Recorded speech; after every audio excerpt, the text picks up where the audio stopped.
going to the Euros was previously, I guess, the biggest moment of my career. Now, the World Cup, I suppose you'd have to say, tops the Euros, although they're both fantastic tournaments.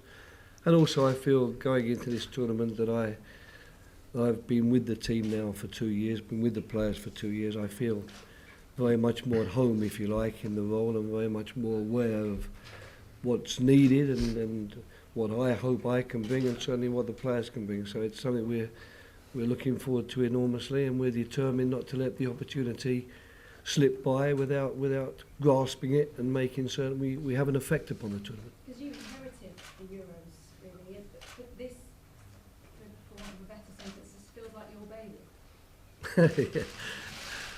I don't know about that, but I didn't inherit more, of course, because I didn't qualify the team for 2012. Fabio Capello qualified the team for 2012, and I was very much aware of not the need, but the fact that the players who qualified for the tournament should really be considered for a place in the tournament.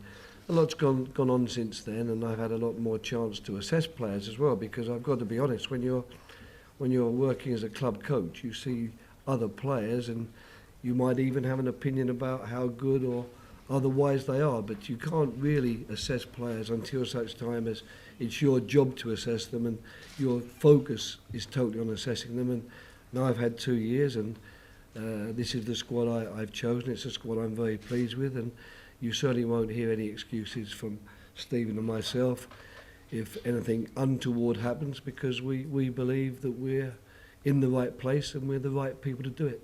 Not that near, simply because the performances of the players, in particular in these last 10 days in training, has been so good, and there are so many that are obviously very, very keen to stake their claim, that I'd have to admit that it's not going to be an easy choice, and that's how it should be, that's how I expect it to be. So, of course, there are a number of senior players who, will undoubtedly feature, but there's a lot of positions around those senior players that are up for grabs, and at the moment everyone is doing their best to grab them.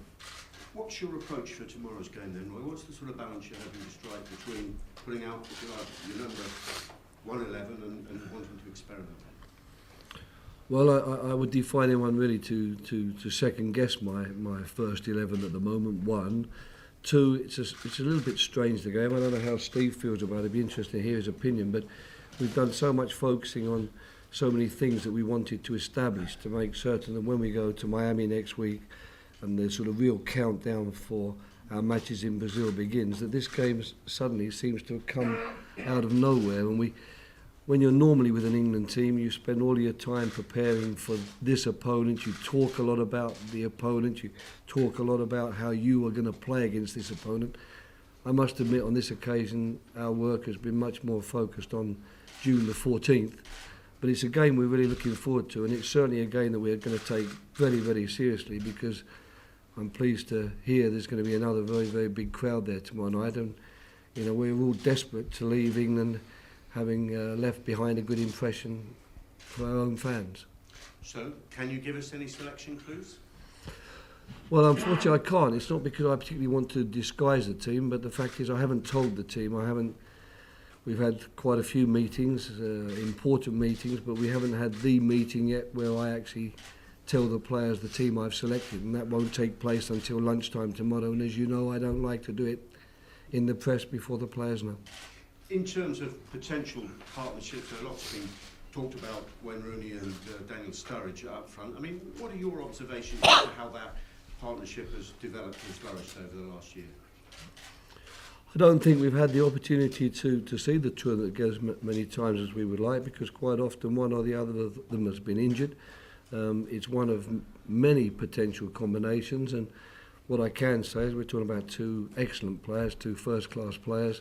And I've always been of the belief that, when you've got first-class players who really don't have any particular weaknesses, there's never any reason why they can't play together. I sometimes think we complicate matters by suggesting that two good players can't play together because there are some similarities. I've never really subscribed to that theory.